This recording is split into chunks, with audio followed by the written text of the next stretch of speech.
Good morning guys, good morning mga kababayan, Luzon, Visayas at Mindanao. Good morning po sa ating lahat. Tayo po ay mag-usap-usap na naman tayo mga kababayan regarding dito sa kaso ng ating Vice Presidente na sa BP Sara Duterte Lostay mga kababayan, doon sa impeachment court sa Kongreso mga kababayan. So yung unang impeachment po mga kababayan ay yung una lang pinag-usapan, sufficient inform mga kababayan. So ibig sabihin niyan mga kababayan, ang sufficient inform ay legal or pleading meets all required structural, formatting and procedural rules mga kababayan. Proper verifications, signatures and filing, allowing it move forward legally mga kababayan. So yun po ibig sabihin ng substance sufficient inform mga kababayan. So tama ang pirma, may basihan laban sa ating Vice Presidente na si Vice Sara Lostay. So ayon sa batas, sufficient inform siya mga kababayan. So lahat po ng mga final na kaso sa kanya ay legit, permado na nag-file mga kababayan. So ang decision ng Kamara ay sufficient inform. Ang pangalawa naman mga kababayan, ito ang mas lalong critical, yung sufficient in substance mga kababayan.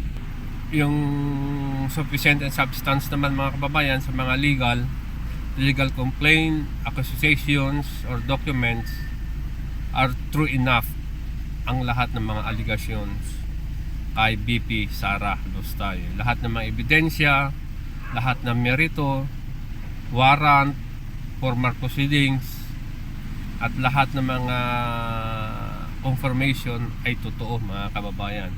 Kaya tinatawag na efficient efficient substance. Kaya tinatawag siyang sufficient in substance mga kababayan. Kaya delikado na itong ating BP Sara. Sabi nga doon sa Congress ay bibigyan na siya ng 10 araw. Bibigyan siya ng sulat para sagutin itong impeachment complaint laban sa kanya mga kababayan. Kaya maraming salamat sa mga congressman na bubuto, lalo na po ang sufficient in substance mga kababayan. Mantakin nyo, third 54-1-0. Ibig sabihin 54 ang bumoto ng affirmative, ang negative naman ay isa lang. Tapos sa fourth impeachment naman, ganun din po mga kababayan, 54-1-0. Affirmative ng 54, ang negative isa, abstain wala. Alam nyo ba mga kababayan kung sino lang ang bumoto sa negative? Bong Sontay. Mga kababayan, his imagination with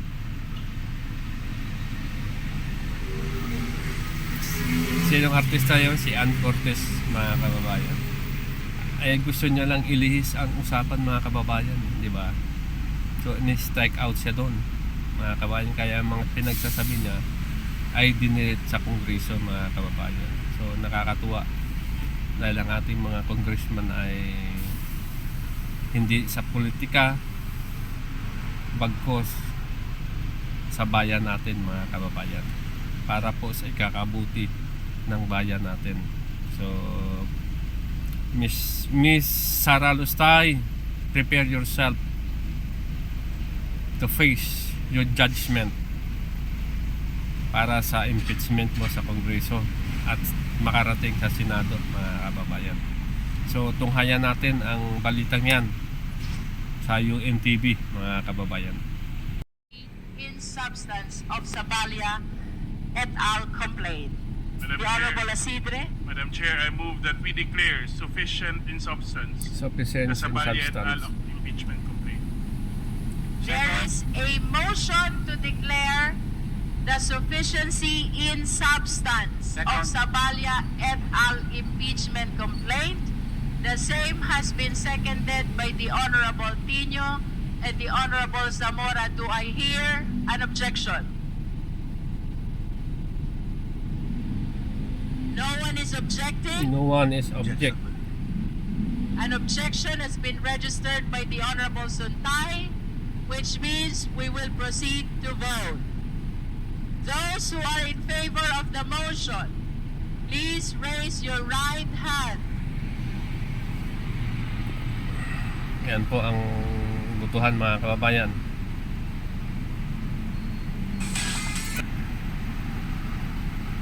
Can you higher your hands just to make sure that the Secretariat will come up with an accurate counting?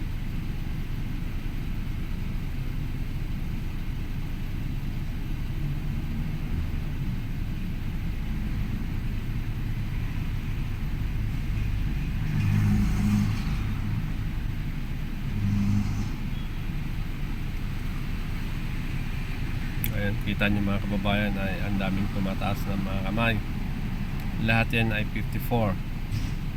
Isa lang ang hindi pumoto, si Bong Sontay. Kasi ang kanyang imihinahas yun kay Ann Cortez. Pati ba naman yan, parang hindi proper eh. Hindi proper na ganun ang sasabihin mo sa forum, sa impeachment complaint, sa impeachment proceedings. Secretariat, are you okay? Diba mga kababayan? Dapat maging ano ka naman, tinatawag kang honorable eh.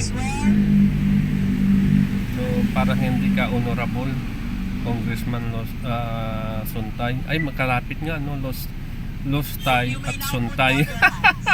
Magkatunog nga mga kababayan. Suntay, Lostay. Oo nga. Those who are not in favor of the motion, please raise your right hand. Just one mga kababayan yun. So, talagang tuwang-tuwa pa yun. Talagang very confident mga kababayan. Those who abstain, please raise your right hand. Very confident si Bong Sontay in Alright? favor So that on concludes Sara the Lostay. voting. Secretariat, the result, please. The result is 54-1-0. Pasensya na mga kababayan, naka-cellphone tayo, medyo napapagod yung kabilang kamay natin, so lipat muna natin mga kababayan. So, ayan, habang nag-aantay tayo ng pasahero kay Grab mga The Honorable kababayan. Renego just came and she's registering as well her vote for the affirmative. Affirmative. That is in favor of the motion. Confirm. Affirmative ah.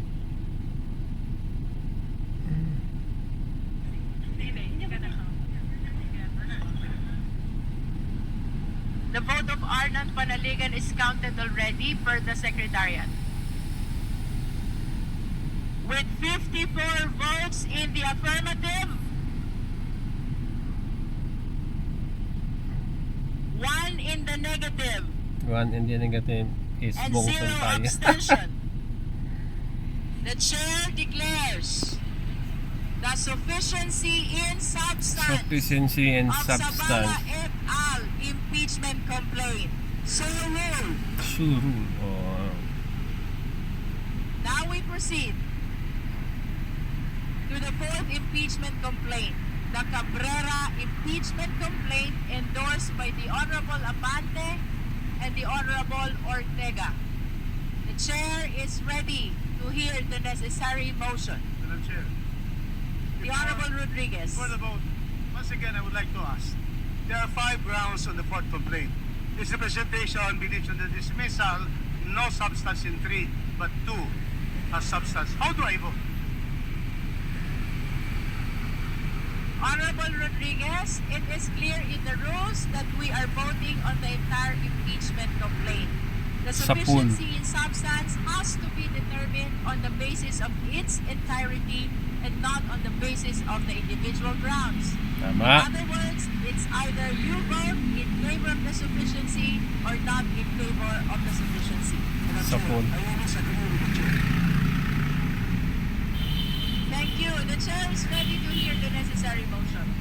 Chair, The Honorable Zamora. I move to declare the impeachment complaint filed by Attorney Nathaniel Cabrera as sufficient in substance. Sufficient There is a motion to in declare substance. the impeachment complaint of Cabrera sufficient in substance. substance. Do I hear a second? The same has been seconded. Is there any objection? Madam Chair, once again, objection. The same has been objected to.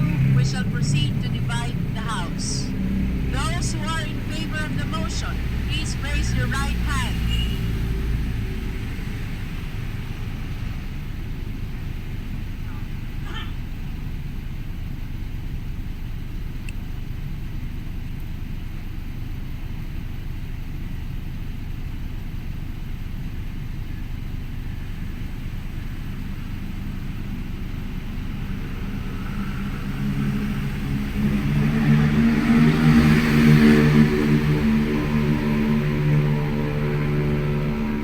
O yan, mga kababayan. And the result is, and the winner is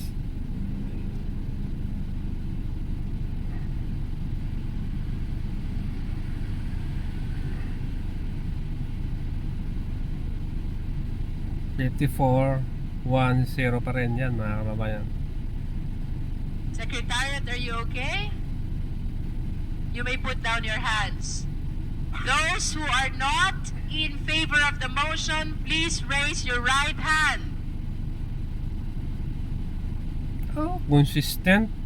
Pembira. You may put down your hand. Those who abstain, please raise your right hand. Butata ka lang eh. Butata ka lang. That concludes our voting on Sa the banda fourth ng loob mo. impeachment complaint. Secretariat result, please.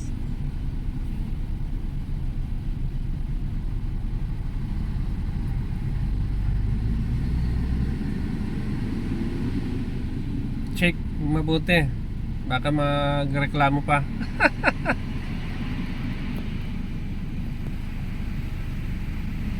May Lazada pa. 54 votes in the affirmative 54 votes in the affirmative.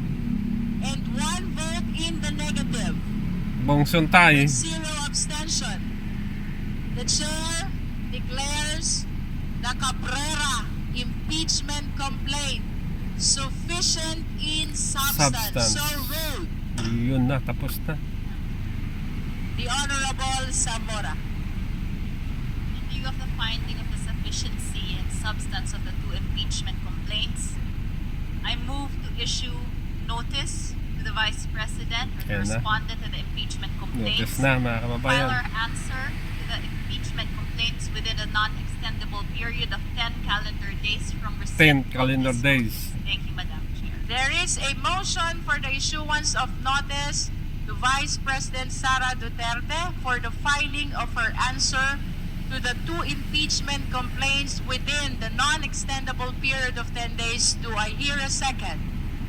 The same has been seconded. Is there any objection? Hearing none, the motion is granted.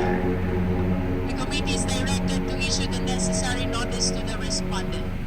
If there are no other matters to be discussed in this committee hearing or to be manifested by the members, the chair is ready as well to hear the necessary motion. Move to adjourn. Move to adjourn. Today's committee meeting is hereby adjourned. Adjourn! The committee meeting is adjourned. Thank you mga congressman sa paninindigan para sa bayan. God bless us you.